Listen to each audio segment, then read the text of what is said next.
My name is Fitz Harris Christmas, and I'm a tailor, and I'd say also a designer too, because in reality I really design things, and I'm John's dad. I grew up in Trinidad and Tobago. I had two brothers and one sister, but it was kind of tough, because we kind of grew up poor, and then things wasn't, you couldn't have access to things like, for instance, like how you have access to things today. I got the clothes thing from my parent. My mother, she was a seamstress, and she also used to design her own stuff that she do. She made wedding dresses too. In the back of my mind, I used to say, well, I'd like to do that, The first time that I actually stitched something is when she was teaching me how to operate the machine. And she draw some lines on a piece of fabric, and she tell me to follow it, This was in the late 60s. I really had to look at it serious then, because since I didn't know the language, it would be easier to stay with her and help her out, When I first came here, I used to be up in Connecticut, and then again I met my uncle, because by that time he had dismantled the factory that he had in Venezuela. My aunt told me that, well, why don't go and work with him, And then he used to teach me the ins and outs of the business and thing. And so the love that he had for doing tailoring, you could see that the person is satisfied with what you did for them, John's company was really a challenge, because he would give me designs to do things a specific way.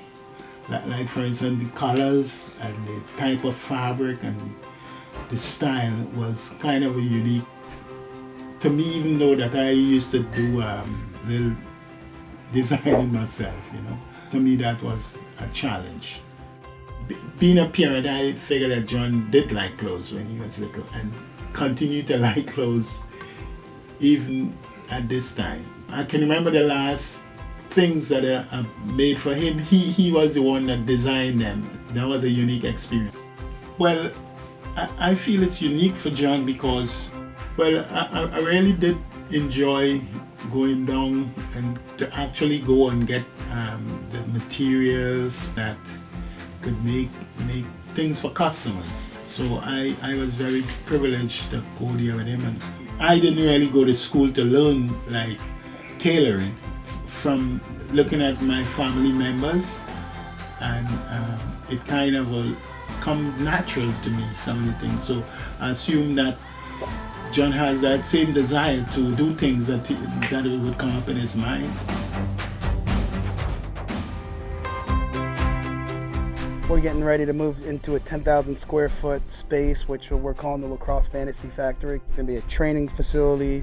It's going to be a warehouse spot. It's going to be a design center. It's going to be a showroom for our product moving forward. It's just going to be so cool, and doing awesome things and being dynamic. We have these projects that we're going to be doing all over the world. We have some videos coming out from Germany and Colombia, and we're going to be headed to Mexico and Japan in 2013. And I think for me it goes, we want to make awesome clothes, the best quality ever, that's unique, that's kind of at the forefront of design, and with that everything else will kind of come into place.